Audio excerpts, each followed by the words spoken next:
उम्र कितनी भी हो मगर शोहरत बाज कहां आती है नखरे से।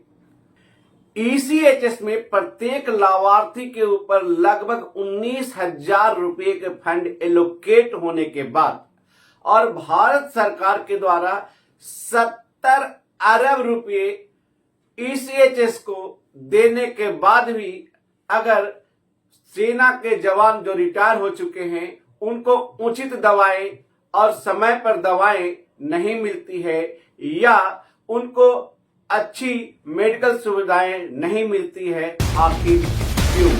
कहां जाता है 70 अरब रुपए प्रत्येक साल? अगर जवानों को सही इलाज नहीं मिल पा रहा है तो आखिर 70 अरब रुपए प्रत्येक साल किसके इलाज पर और कैसे खर्च हो रहा है?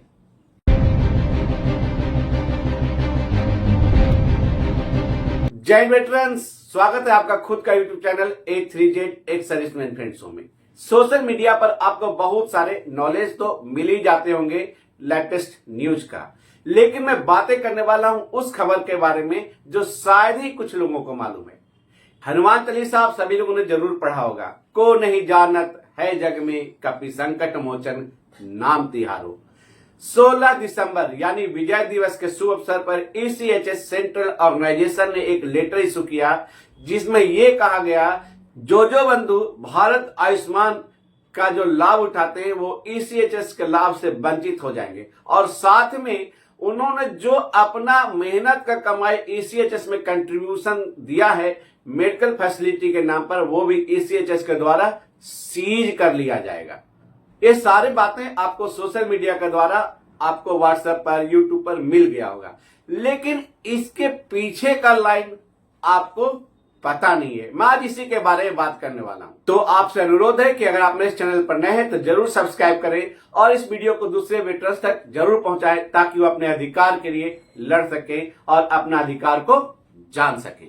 दोस्तों, भारत सरकार ने सबसे गरीब दबे कुचले झुग्गी झोपड़ी में रहने वाले 12 करोड़ परिवार और 55 करोड़ लाभार्थी के लिए 72 अरब रुपए करंट ईयर 2023-2024 में दिया है ताकि भारत के सबसे गरीब से गरीब झुग्गी झोपड़ी में रोड पर रहने वाले लोगों को भी अच्छा स्वास्थ्य की सेवाएं मिल सके। तो क्या आपको मालूम है कि ईसीएचएस में भारत सरकार ने कितना रुपया दिया है? नहीं मालूम ना।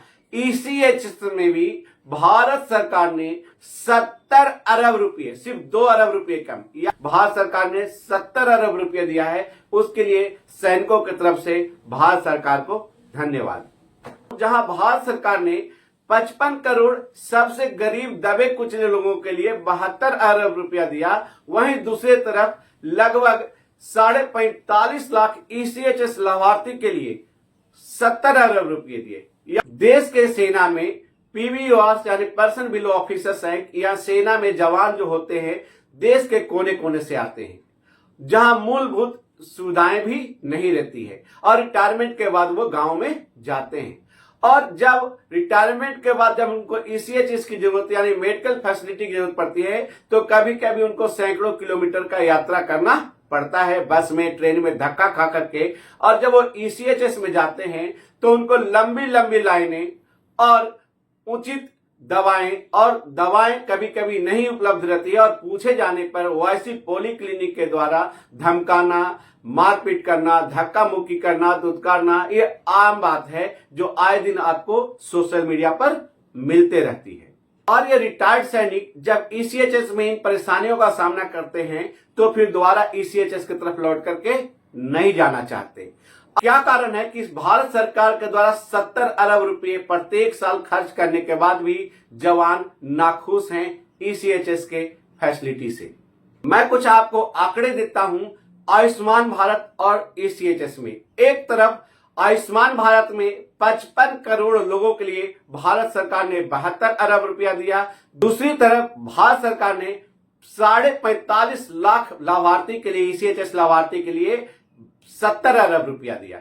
अगर प्रत्येक लाभार्थी के ऊपर खर्च की बात करें तो आयुष्मान भारत में प्रत्येक लाभार्थी के ऊपर सिर्फ 131 रुपए खर्च होता है और दूसरी तरफ ईसीएचएस में प्रत्येक लाभार्थी के ऊपर जो खर्च है 19,000 रुपये प्रत्येक साल।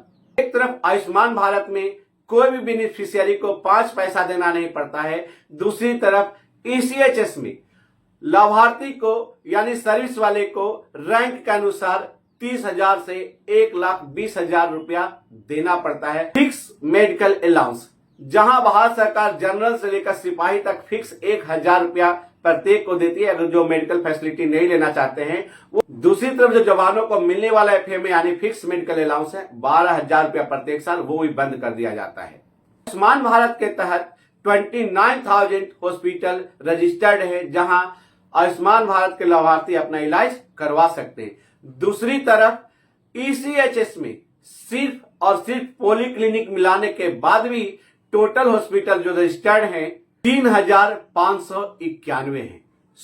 अगर भारत के क्षेत्रफल के हिसाब से देखा जाए तो आयुष्मान भारत के तहत हर एक 100 किलोमीटर में एक रजिस्टर्ड हॉस्पिटल उपलब्ध है। दूसरी तरफ कंट्रीब्यूशन देने के बाद भी जवानों के जो औसत है 1,000 स्क्वायर किलोमीटर पर सिर्फ एक हॉस्पिटल उपलब्ध है। ये आयुष्मान भारत के तहत एक लाभार्थी को 5 से 10 किलोमीटर के अंदर उनके पास सुविधाएं उपलब्ध है हॉस्पिटल का, चाहे प्राइवेट हो चाहे सरकारी हो। दूसरी तरफ ईसीएचएस में वही फैसिलिटी पाने के लिए उनको 100 किलोमीटर की लगभग दूरियां तय करनी पड़ती है।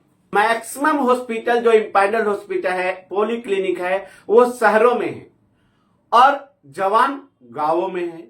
जवान चूंकि देश के कोने कोने से आते हैं और जितने भी ईसीएचएस इंपैनल्ड हॉस्पिटल है और पॉलीक्लिनिक है शहरों में है, जो लगभग गांव से कभी कभी 100 किलोमीटर से ज्यादा दूरी पर हैं, जिसके कारण वो परेशान हो जाते हैं और वो कंट्रीब्यूशन देने के बाद भी मेडिकल फैसिलिटी का लाभ नहीं उठा पाते हैं। दूसरी बात, आयुष्मान भारत योजना के तहत 55 करोड़ देश के सबसे गरीब लोगों के लिए फ्री ऑफ कॉस्ट इलाज 5 से 10 किलोमीटर के एरिया में उपलब्ध है जहां वो जनरल वार्ड में दिखा सकता है। दूसरी तरफ जवान जिन्होंने अपना जवानी कुर्बान कर दिया भारत मां के चरणों में सेवा में, कंट्रीब्यूशन देने के बाद भी उनको जनरल वार्ड एलोकेट किया जाता है कि तुम जवान हो, तुम जनरल वार्ड में जाओ और अपना इलाज करवाओ। तीसरी बात, ओआईसी पॉलीक्लिनिक का जो पोस्ट है lieutenant colonel and above officers के लिए रिजर्व है। ये सीधे सीधी भारत के आर्टिकल 19 का धज्जियां उड़ाता है जहां बोला जाता है कि ये पोस्ट सिर्फ सीनियर ऑफिसर्स के लिए ही रिजर्व है।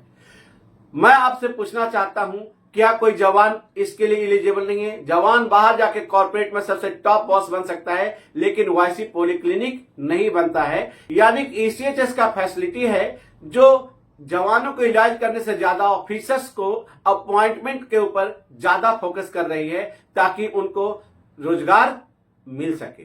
चौथा, निरंकुश और गैर जिम्मेवार पॉलीक्लिनिक का ऑफिसर इंचार्ज।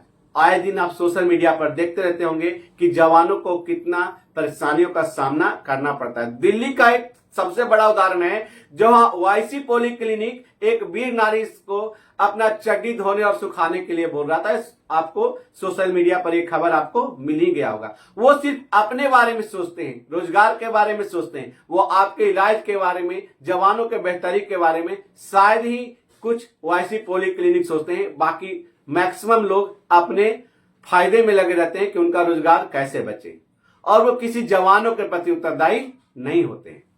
पांचवा, ओआईसी पॉलीक्लिनिक जवानों के इलाज के लिए जवानों को उत्तरदायी नहीं है। ईसीएचएस फैसिलिटी में जो 90% फंड है जवानों के द्वारा कंट्रीब्यूट किया गया है और 10% जो पैसा है कमीशन ऑफिसर्स के द्वारा कंट्रीब्यूट किया गया है। अब जिसका ज्यादा फंड है उसके इलाज के ऊपर कितना खर्चा हो रहा है, उसको बेहतर ट्रीटमेंट मिल रहा है कि नहीं मिल रहा है, ये कौन डिसाइड करेगा?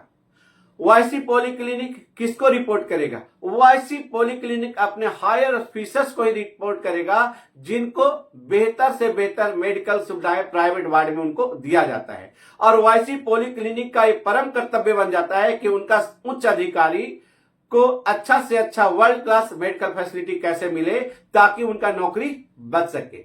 होना तो ये चाहिए ओआईसी पॉलीक्लिनिक को लोकल 5 सर्विसमैन ऑर्गेनाइजेशन के रिकमेंडेशन पर उनको अपॉइंटमेंट करना चाहिए ताकि पता चल सके कि उस एरिया में जवानों को उचित और सही इलाज मिल रहा है या नहीं। लेकिन ऐसा नहीं है। वाईसी पॉलीक्लिनिक उत्तरदायी है रीजनल सेंटर के लिए और ईसीएचएस सेंट्रल ऑर्गेनाइजेशन के लिए, जहां उसके सीनियर अधिकारी बैठे हुए हैं और वाईसी पॉलीक्लिनिक को डिसाइड करना है कि उनका सीनियर अधिकारी कैसे खुश रहे।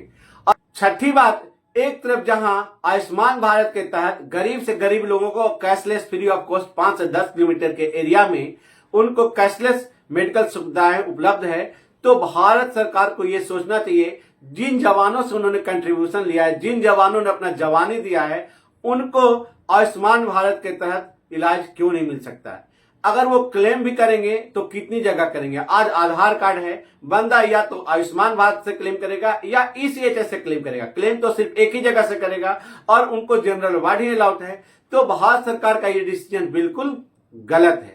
अब आप ही बताइए, भारत सरकार के द्वारा 70 अरब रुपया देने के बाद भी ईसीएचएस में दवा नहीं है, उचित दवा नहीं है, प्रॉपर दवा नहीं है, अच्छा मेडिकल फैसिलिटी नहीं है और वाईसी पॉलीक्लिनिक का बिहेवियर ठीक नहीं है और जवान जिन्होंने कंट्रीब्यूशन दिया है वो आपके फैसिलिटी से संतुष्ट नहीं है, तो 70 अरब रुपया आखिर जाता कहां है और भारत सरकार को 70 अरब रुपया खर्च करने की क्या जरूरत है। जय हिंद।